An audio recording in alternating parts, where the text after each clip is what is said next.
ইসলামের ইতিহাসে একটি অত্যন্ত গুরুত্বপূর্ণ ঘটনা হলো প্রিয় নবী হযরত মুহাম্মদ সাল্লাল্লাহু আলাইহি সাল্লামের উপর করা সেই ভয়াবহ কালো জাদু।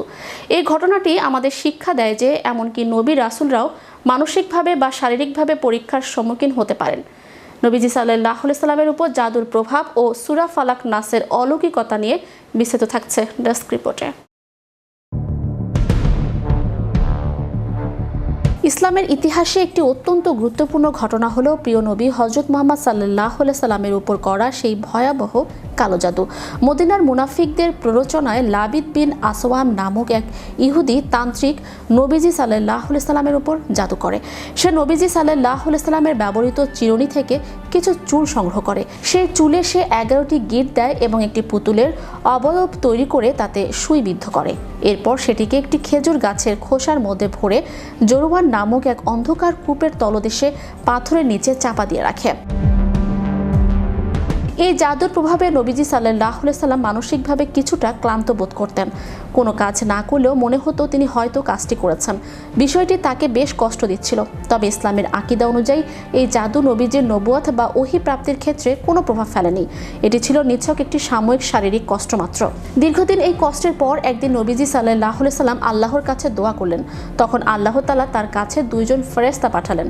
তারা মানুষের বেশে এসে নবীজির শিয়রে বসলেন এবং নিজেদের মধ্যে কথোপকথনের মাধ্যমে নবীজিকে জানিয়ে দিলেন যে লাবিদ বিন আসওয়াম তাকে জাদু করেছে এবং সেই জাদুর উপকরণগুলো অমুক কূপের ভেতরে আছে।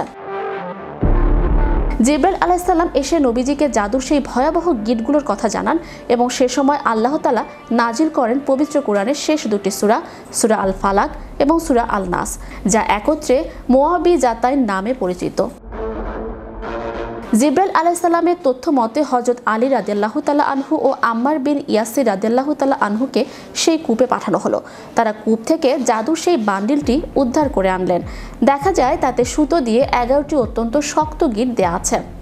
নবীজি সাল্লাল্লাহু আলাইহি সাল্লাম তখন আল্লাহর নির্দেশে সূরা ফালাক ও সূরা নাস পাঠ করা শুরু করলেন। এই দুই সূরায় মোট আয়াত সংখ্যা হলো 11টি। প্রতিটি আয়াত পড়ার সাথে সাথে জাদুর একটি করে গিট নিজে নিজেই খুলে যেতে লাগলো। যখন 11টি আয়াত শেষ হলো তখন 11টি গিটেই খুলে গেল এবং নবীজি সাল্লাল্লাহু আলাইহি সাল্লাম সাথে সাথে এমনভাবে সুস্থ হয়ে উঠলেন যেন মনে হলো তিনি কোনো এক মরণ ব্যাধি বা বন্ধন থেকে মুক্তি পেলেন। অনেকে প্রশ্ন করেন নবীর উপর কেন জাদু করা সম্ভব হলো। এর উত্তর হলো আল্লাহ তাআলা তার নবীর মাধ্যমে মানবজাতিকে শিখিয়েছেন যে যখন শয়তানি শক্তি বা কালো জাদুর কবলে কেউ পড়বে তখন তার একমাত্র আশ্রয় হলো আল্লাহর কালাম। এই ঘটনার পরই ঘুমানোর আগে এবং বিপদে আপদে সূরা ফালাক ও সূরা নাস পড়ার বিশেষ গুরুত্ব সাব্যস্ত হয়েছে। Channel Europe news desk.